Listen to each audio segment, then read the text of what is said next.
Evolutionary techniques of life. It is impossible accurately to determine simultaneously the exact location and the velocity of a moving object.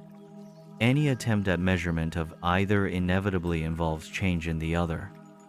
The same sort of a paradox confronts mortal man when he undertakes the chemical analysis of protoplasm.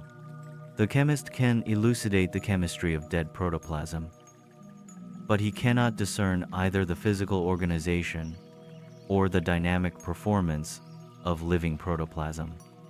Ever will the scientist come nearer and nearer the secrets of life, but never will he find them, and for no other reason than that he must kill protoplasm in order to analyze it. Dead protoplasm weighs the same as living protoplasm, but it is not the same. There is original endowment of adaptation in living things and beings.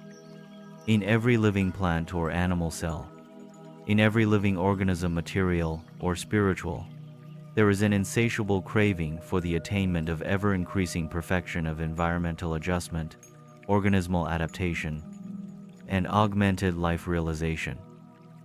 These interminable efforts of all living things evidence the existence within them of an innate striving for perfection. The most important step in plant evolution was the development of chlorophyll-making ability, and the second greatest advance was the evolution of the spore into the complex seed.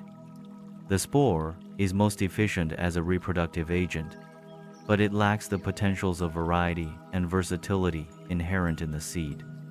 One of the most serviceable and complex episodes in the evolution of the higher types of animals consisted in the development of the ability of theron in the circulating blood cells to perform in the double role of oxygen carrier and carbon dioxide remover. And this performance of the red blood cells illustrates how evolving organisms are able to adapt their functions to varying or changing environment.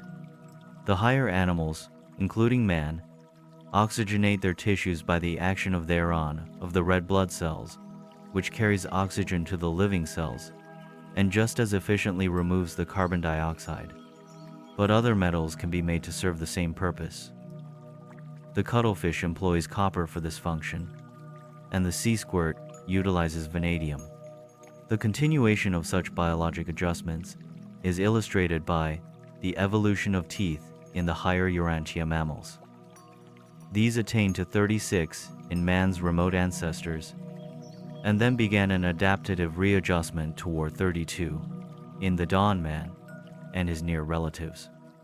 Now the human species is slowly gravitating toward 28.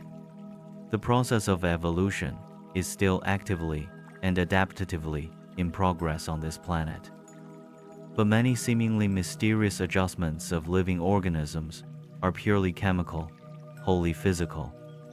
At any moment of time, in the bloodstream of any human being, there exists the possibility of upward of 15 million chemical reactions between the hormone output of a dozen ductless glands.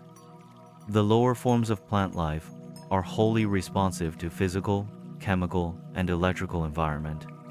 But as the scale of life ascends, one by one, the mind ministries of the 7 adjutant spirits become operative, and the mind becomes increasingly adjustive, creative, coordinative, and dominative.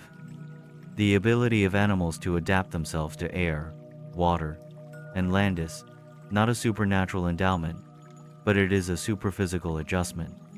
Physics and chemistry alone cannot explain how a human being evolved out of the primeval protoplasm of the early seas. The ability to learn, memory, and differential response to environment is the endowment of mind. The laws of physics are not responsive to training. They are immutable and unchanging. The reactions of chemistry are not modified by education. They are uniform and dependable. Aside from the presence of the unqualified absolute, electrical and chemical reactions are predictable. But mind can profit from experience, can learn from reactive habits of behavior in response to repetition of stimuli. Pre-intelligent organisms react to environmental stimuli, but those organisms which are reactive to mind ministry can adjust and manipulate the environment itself.